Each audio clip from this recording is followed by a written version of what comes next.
আসসালামু আলাইকুম। সবাই কেমন আছে? আমার ভালোবাসার মানুষরা, প্রিয় মানুষরা এবং সব জায়গা থেকে যে আমার ব্লগ ভিডিওটা দেখতেছো সবাইকে অসংখ্য অসংখ্য ধন্যবাদ, অনেক অনেক ভালোবাসা।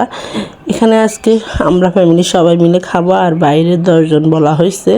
আমার বুবু সবাইকে খাওয়াইতেছে।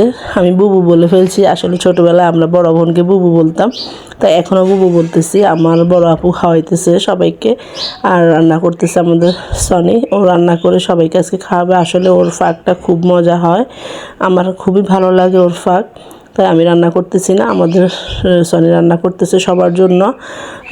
কথা হচ্ছে আজকে বড় আপু সবাইকে ভাতের দাওয়াত দিছে, সাথে ছিল ইফতার আইটেম, যেহেতু রমজান মাস ইফতারি তো খাওয়াতে হবে।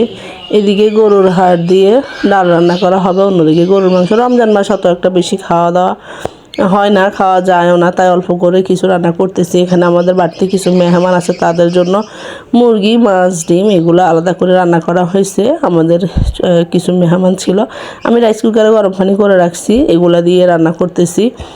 রান্নাটা কেমন হয়েছে, কালারটা কেমন ছিল অবশ্যই জানাবেন। আর এখানে ইফতার আইটেমগুলো কেটে কুটে রাখা হয়েছে, কিছু ফল আর সাথে কিছু সালাদ, এগুলা কেটে কুটে রাখা হয়েছে ইফতারের জন্য।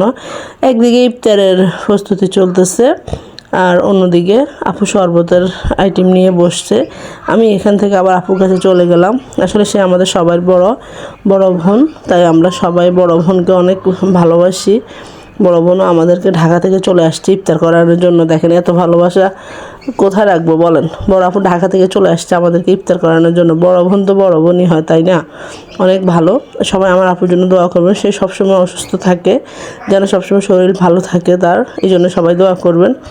আজকের ব্লগটা এই পর্যন্ত। খাওয়া দাওয়ার ভিডিও আর দেখাবো না, এতটুকুতেই শেষ করে দিব, কারণ আমি খাওয়া দাওয়া করার সময় ভিডিও করি না। আসলে সবাই ক্যামেরার সামনে আসতে চায় না, তো তাই আমি সবাইকে ক্যামেরার সামনে আনতে চাইও না। আমি আমার মতো করে ভিডিও বানাই, আমি আমার মতো করে চলি, কারো ইচ্ছার বাইরে কাউকে আমি নিই না।